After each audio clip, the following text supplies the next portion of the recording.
Hello everyone, मेरा नाम है सचिन शर्मा और मैं सर्टिफाइड रिसर्च एनालिस्ट हूँ और लगभग पिछले 12 सालों से मैं वेब प्रिंसिपल पर काम कर रहा हूँ। तो आज हम डिस्कस करने वाले हैं अपोलो हॉस्पिटल पे, और मैं आप लोगों के साथ जैसे कि एजुकेशन लेवल पे चल रहा हूँ, तो आप लोगों को आज डिस्कस करने वाला हूँ कि अपोलो हॉस्पिटल पे कि हम इसको कैसे एनालिसिस करेंगे। अगर आप देख पा रहे होगे तो ये वीकली टाइम फ्रेम है, मैंने लिख भी दिया है वीकली। ओके, तो यहाँ पर आप देख पा रहे हो कि आपको साफ दिख रहा है कि एक ट्रेंड नज़र आ रहा है।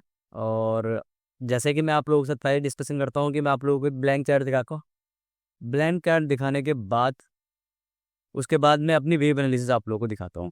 अगर आप लोग देख पा रहे होंगे कि यहाँ पर जो ट्रेंड है वो अब ट्रेंड नज़र आ रहा है। अब ट्रेंड के हमने दो मेथड निकाले थे, एक वेव एनालिसिस और एक हमारा क्या था, इंडिकेटर्स। तो हम दोनों को भी डिस्कशन करेंगे। यहाँ पर अगर आप देख पा रहे होगे तो यहाँ पर एक अच्छा खासा इस एरिया में मैं दिखाता हूँ आप लोगों को। यहाँ पर आपके सामने एक स्ट्रॉन्ग मूवमेंट आया हुआ है। ओके, तो स्ट्रॉन्ग मूवमेंट आया हुआ है, तो हम यहाँ देख पा रहे हैं कि ये अप ट्रेंड है, और अप ट्रेंड होने के बाद भी यहाँ पे एक स्ट्रॉन्ग मूवमेंट आया हुआ। अगर मैं डेली टाइम फ्रेम पे जाकर के इसको देखता हूँ, तो डेली टाइम फ्रेम पे अगर आप यहाँ देख पा रहोगे या नोटिस कर पा रहोगे इस एरिया में, अगर मैं इस यहाँ पर फोकस करूँ थोड़ा सा, तो यहाँ पर आपको गैप दिखाया गया है। ठीक है, यहाँ पर आप देख पा रहोगे तो यहाँ पर गैप दिखाया हुआ है। अब देखो, जो गैप होते हैं वो कुछ तीन चार तरीके के होते हैं। एक होता है कॉमन गैप। कॉमन गैप जैसे अभी निफ्टी में जो आप गैप डाउन हो रहा है उसको हम कॉमन गैप बोलते हैं। ठीक है, फिर यहाँ पर आप देख पा रहे होंगे इस एरिया में, इस जोन में क्या है, यहाँ पर एक सब क्या बोलते हैं, एक रेजिस्टेंस जोन पड़ा हुआ था। जो रेजिस्टेंस जोन था, उस रेजिस्टेंस जोन के ऊपर क्या हुआ है, एक गैप दे करके अपसाइड में रेजिस्टेंस जोन को ब्रेक किया है। तो इसको हम क्या बोलते हैं, ब्रेक अवे गैप, यानी कि ब्रेकआउट भी मान सकते हो आप इसको। ठीक है, ये ब्रेक अवे गैप हो गया। फिर उसके बाद अगर आप यहाँ देखोगे इस एरिया में, तो ये जो लेवल आया यहाँ पर क्या है कि ये स्ट्रॉन्ग मूवमेंट आया। तो ये इस तरीके का जो गैप आता है, सेकंड गैप जो या थर्ड गैप जो आता है, हम उसको क्या बोलते हैं, एक्सेलरेशन गैप। कि इसने एक्सेलरेट करा है थर्ड वेव को, तो ये क्या हो जाएगा, हमारा एक्सेलरेशन गैप। ठीक है, ये वाला जो गैप हो गया ये हो गया एक्सेलरेशन गैप। ओके, तो ये गैप्स होते हैं। उसके बाद अगर इसके बाद भी अगर कोई गैप आता है उसको बोलते हैं ऑब्जेक्शन गैप। ऑब्जेक्शन गैप जो होता है वो हमेशा फील होगा। ठीक है, वो क्या होगा, वो फील होगा गैप। अगर इस तरीके का गैप आपको दिखने को मिलेगा, फर्स्ट गैप हो गया हमारा, देख पा रहे होगे कि ब्रेकआउट दिया, यानी कि ब्रेकअप है गया। फिर ट्रेंड को एक्सेलरेट करा, मतलब जिस डायरेक्शन में था उसी डायरेक्शन में गैप आया, तो क्या हो गया, एक्सेलरेशन गैप। और उसके बाद अगर और गैप आता है तो हमारा एग्जॉशन गैप होगा। जो एग्जॉशन गैप आता है थर्ड या फोर्थ नंबर का जो हमारा गैप आएगा, याद रखना वो फिल जरूर होता है। वो फिल होने के लिए वापसी जरूर आएगा, यानी कि लेकिन वो भी सपोर्ट रेजिस्टेंस पे काम करेगा। ओके, आगे बढ़ते हैं। तो यहाँ पर अगर आप मोटा मोटा, पहले मैं इसको आपको थोड़ी सी डेली टाइम फ्रेम में एनालिसिस दिखाता हूँ, क्योंकि वीकली पे मैंने यहाँ पर एनालिसिस नहीं कर रखी है। तो यहाँ अगर आप मोटा मोटा देखोगे तो इस एरिया में हमने एक सिंपल सा एक ट्रेंड ड्रॉ कर लिया। ट्रेंड ड्रॉ करने के बाद अगर आप देख पा रहे हो कि यहाँ पर एक ब्रेक अवे गैप आया है, तो आप ये मान सकते हो कि ये हमारी, ये वेव वन है, ये हमारी वेव टू है, ये वेव थ्री है। और करंट सिचुएशन में हमारी क्या चल रही है, थर्ड फोर्थ, इस तरीके से हमारी अपसाइड में जाने के चांसेस है। अगर आप यहाँ पर देख पा रहे होगे तो यहाँ पर हमारे लिए एक क्या बोलते हैं, सपोर्ट जोन बना हुआ है। ठीक है, इस एरिया से लेकर के और इस एरिया तक हमारे बीच में क्या बना हुआ है, सपोर्ट जोन बना हुआ है। यानी कि जो सपोर्ट जोन बढ़ रहा है 7487 से लेकर 7442 का पड़ रहा है। अगर मार्केट यहाँ आती है तो हम लोग क्या देखेंगे कि एक बाइंग अपॉर्चुनिटी देखेंगे अप साइड में। ठीक है, एक बाइंग अपॉर्चुनिटी देखेंगे हम लोग अप साइड में, किसमें, अपोलो हॉस्पिटल में। आगे बढ़ता हूँ। अगर आप देखोगे यहाँ पर, तो ये मेरी वेव एनालिसिस जो वीकली टाइम फ्रेम पे, वीकली टाइम फ्रेम पर आप देख पा रहे होंगे, यहाँ पर हमारा ट्रेंड स्टार्ट हुआ है। इस जोन में जो है हमारा ट्रेंड स्टार्ट हुआ है, यहाँ से ट्रेंड स्टार्ट हुआ है। और ये जो डेट है वो है 23 मई 2022 के आसपास। 23 मई 2022 के आसपास अगर आप देख पा रहे होंगे तो ये हमारी ब्लैक डिग्री है, वेव वन एंड टू। और ये जो स्मॉल डिग्री है, कौन सी, रेड डिग्री, 1 2 3 4 5। तो हमारी यहाँ थर्ड वेव, एक्सटेंडेड वेव है, जो कि कहाँ पहुँच रही है, टू द 2.2। आप देख पा रहे हो 1.785 का इसने क्या हमारा हाई मारा है, अप्रोक्स जो हमारी थर्ड वेव की जो एक्सटेंशन होता है कि 1.6 2.2, हम वहाँ तक मानते हैं, वहाँ तक जा चुके हैं। उसके बाद अगर आप यहाँ देखोगे तो एक एबीसी में करेक्शन आया हुआ है यहाँ पर। ठीक है, फ्लैट करेक्शन, जिसको फोर्थ पोजीशन पे, जो कि बैठ रहा है 0.382 6237 के आसपास का।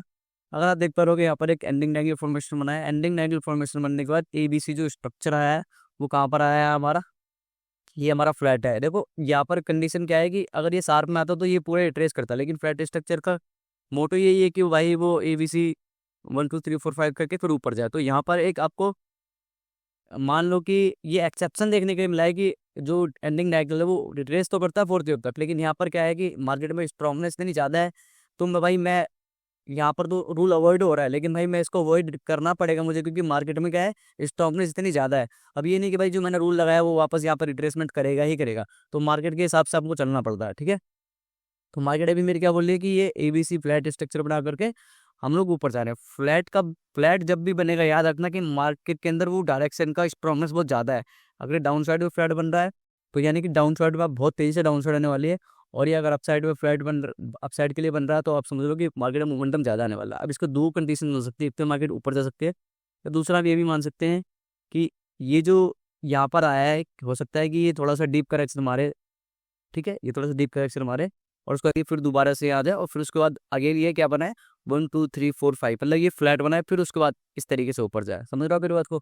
तो ये हो सकता है। अभी हम इसके बारे में प्रिडिक्शन नहीं लगा रहे, प्रिडिक्शन इतनी लगा रहे हैं कि हमारा जो ट्रेंड डायरेक्शन है वो अपसाइड डायरेक्शन है।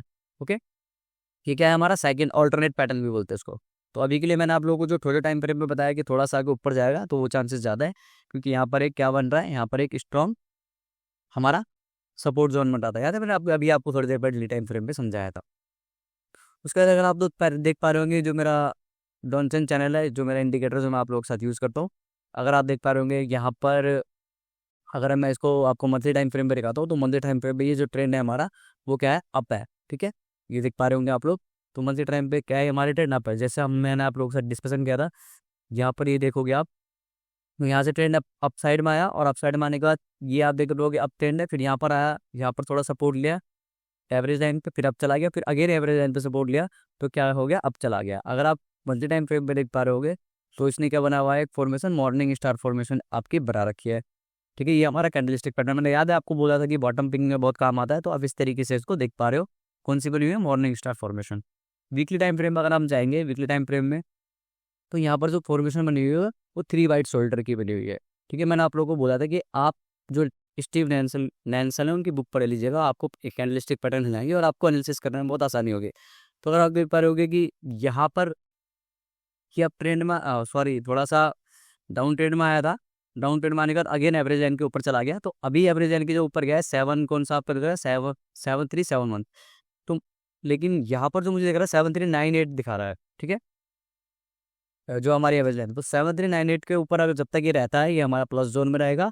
और ये जो पोजीशन बनी हुई है, ये यहाँ से लेके यहाँ तक की, ये कौन सी, 3 वाइट शोल्डर की। ओके, 3 वाइट शोल्डर हमारा कैंडलस्टिक पैटर्न है। तो ये क्या है, हमारा एक स्ट्रॉन्ग मूवमेंट हो गया कि हम लोग अप साइड में जा सकते हैं। तो आप इस तरीके से टेक्निकल चीज़ों को कंबाइन कर सकते हैं अपने ट्रेंड को आइडेंटिफाई करने के लिए। दूसरा, अगर आप लोग नोटिस करेंगे, तो ये हो गया मेरा एम ए जो मैं यूज़ करता हूँ 5 10 और 30 के आसपास यूज़ करता हूँ। आप चाहो तो आप खुद यूज़ कर सकते हो, ठीक है, आपकी अपनी मर्जी है।